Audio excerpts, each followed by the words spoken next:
Selamat siang Romo dan berkah dalam.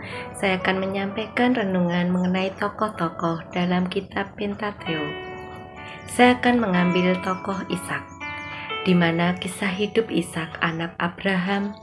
Nama Ishak dalam bahasa Ibrani adalah Gesek, yang artinya tertawa. Ishak adalah putra tunggal Abraham dan Sarah. Melalui keturunan Ishak inilah lahir bangsa Israel yang akan mewariskan tanah Kanaan dari Abraham.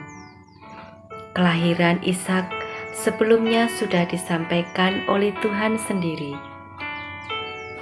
Allah Abraham dan Sarah kira-kira setahun sebelum Ishak dilahirkan, pada saat Abraham berumur 100 tahun dan Sarah 91 tahun. Ishak adalah anak yang hendak dikurbankan oleh Abraham kepada Allah di Bukit Moria sebagai bukti ketaatan Abraham kepadanya. Tetapi hal ini tidak terjadi karena Allah menggantikan dengan domba yang terikat di semak belukar sebagai ganti kurban sembelihan dari Ishak.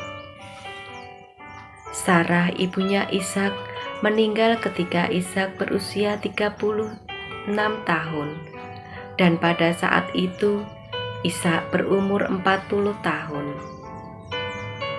Ishak menikah dengan Ribka, dan Ribka istrinya Ishak melahirkan anak kembar yang diberi nama Esau dan Yakub, yang watak keduanya bertolak belakang. Abraham meninggal pada saat Ishak berusia 75 tahun. Ishak menguburkan Abraham di dalam gua Macapela di padang Efron. Suatu ketika terjadi kelaparan di negeri tempat tinggal Ishak. Di sanalah Tuhan menampakkan diri kepadanya dan menjelaskan kembali janjinya yang diberikan Tuhan kepada Abraham, yaitu bahwa Allah akan memberi keturunan seperti bintang di langit. Memberi keturunan dan keturunan semua bangsa bumi akan mendapat berkat. Kemudian Esau kembali menggali sumur-sumur yang telah digali oleh Abraham, dan setelah Abraham mati, disebutnya sumur itu yang telah dibuat oleh ayahnya.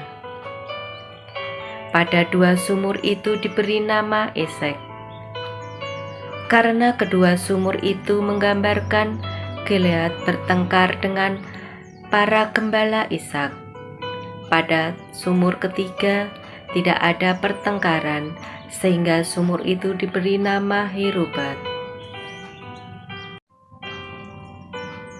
Ishak mempunyai anak kembar, yaitu Esau dan Yakub, di mana Ribka telah mandu 20 tahun sebelum melahirkan Esau dan Yakub. Ishak sudah tua dan matanya rabun dan tak bisa melihat, sehingga Yakublah yang menerima hak kesulungan. Namun sebelumnya Allah telah berjanji bahwa Yakublah yang akan lebih berkuasa pada hari tuanya. Setelah menceritakan kisah Ishak yang dapat saya refleksikan dari kehidupan Ishak, saya belajar ketaatan, kesetiaan Ishak kepada Abraham ayahnya dan Allah, di mana Abraham mau mengorbankan Ishak sebagai kurban persembahan pada Tuhan.